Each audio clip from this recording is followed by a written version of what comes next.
Good morning everybody and welcome back to I Loaf You. Today I'm going to be showing you how to make croissants and your dough from scratch. It is quite a lengthy process, so we are just going to hop right in and get started. Alright, so first things first here, we want to take our warm milk and I'm going to add our yeast and our sugar to it. We just want to mix that up with a fork. Just want to get our yeast dissolving and activating in our milk.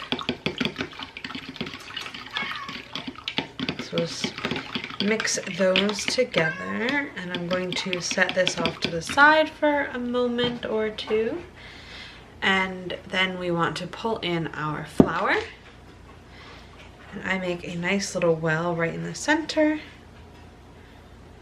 Add our salt, and I just cover that back up. That way, when we add our yeast mixture to our flour, we don't kill our yeast immediately with the salt. So now I'm just going to let our yeast sit for a couple of minutes and let it dissolve and bubble. Alright, so now I am going to just pour in our yeast, sugar, and milk mixture to our flour. I'm just going to give it a good stir with the fork first. And I am wearing gloves because I'm actually going in and mixing this by hand once again.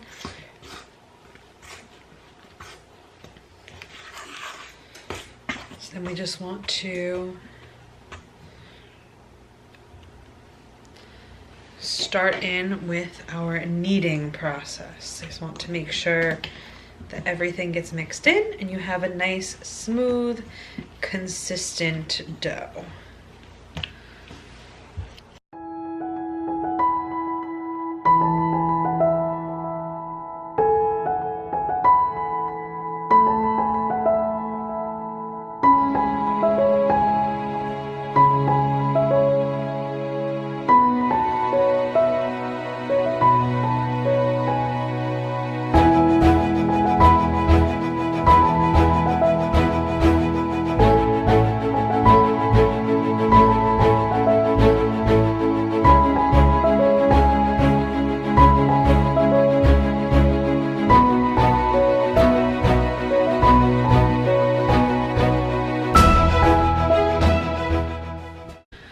So now we are just going to let our dough sit in a warm or humid environment to let it rise. If you have the proof setting on your oven, you can use that at this time, or you can put a pan of boiling water on the bottom rack in your oven, and you could put this dough on the top rack and just close the door. That will create a good environment for this to rise. Also, a side note here, now is a good time to take your butter out of the refrigerator to let it start to warm up. If you haven't done that already, you can work with it both semi-cool, or you could also work with it warm, like room temperature. So if you haven't taken it out of the refrigerator yet, now is a good time to do so. All right, so I have our dough, which has risen. It's about doubled in size. And I am going to pull this out onto our work surface. Now the way I like to roll this out is to not start right in the middle to begin with for our first roll. I like to make our dough into almost a cross shape because it makes it much easier to make sure our dough is folded completely inside.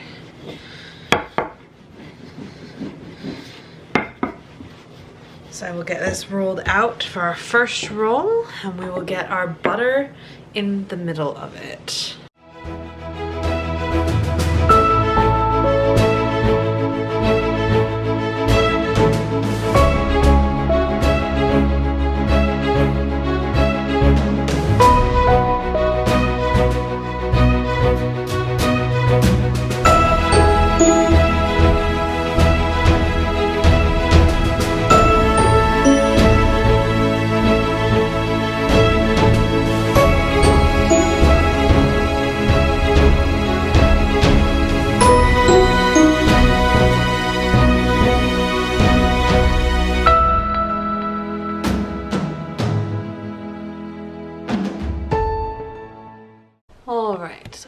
repositioning the camera a little bit here. So now we are going to do our first initial lock in. So you want to fold up and brush off your excess flour. And then you want to continue just rotating around that pad of butter in the center of your croissant dough. Essentially like a nice little envelope. So now if your dough is not too stiff here, you can start to roll this out one more time. Just make sure you're rotating it. You want to make sure your butter stays nice and sealed in the center.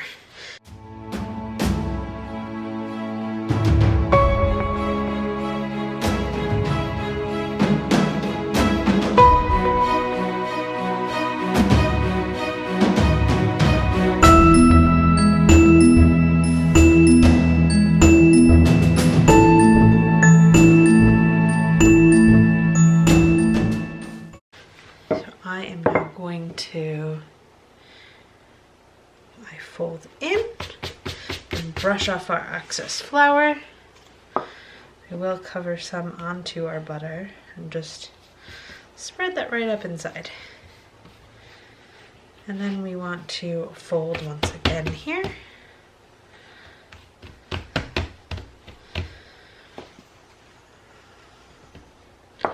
And now at this point, I'm just going to lay a bit of plastic wrap over this, and we are going to let this sit here for, I will check back in 15 minutes and see if it's rested and softened back up enough that we can roll it out one more time.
So it's the next day and I have our dough out of the refrigerator. It has risen quite a bit overnight. So we are just going to unwrap all of our lovely plastic wrap. Now I am going to actually divide this in half because I do find that half is much easier to work with. And here you can see all of the beautiful laminated layers of our croissant dough. So we're just going to lay down some flour and we want to roll this out. I am just going to flatten it a little bit to start with, but we want to roll this out so that way we can cut it into our croissants and get these formed. That way we can allow them to rise. I will be putting mine in the proof box today so they rise quicker. But just be patient and allow them to double in size before you put them in your oven.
Now for our croissant dough, you want to make sure that it's fairly rectangular. The less rectangular it is, the less pretty your Danish will come out. Or your croissants. So now I am going to divide this into triangles. So granted, mine is a little longer down this side, so I'm going to put my point at that side. So you just divide this into nice even size triangles. And it looks like I'm going to have one small weird looking croissant, but that's okay. So now I'm going to start with the prettiest ones here, so you start with the wide side of your triangle and we just want to roll it towards the point. So you want your point to be underneath, and I want my croissants to be curved. So you just bend it till it makes a curve. And then we are going to roll the rest of these and place them onto a sheet pan with greased parchment paper or wax paper if you don't have parchment paper. And we want to let these rise. I'm going to be using a proof box today just to save time, but you can just let these double in size. If you do have it in a warm environment, you may see that the butter starts to leak out a little bit, and that's okay. That's showing that it's rising, it's warming up, and it's getting ready to bake, and it makes just delicious croissants. So we will get these rolled and rising.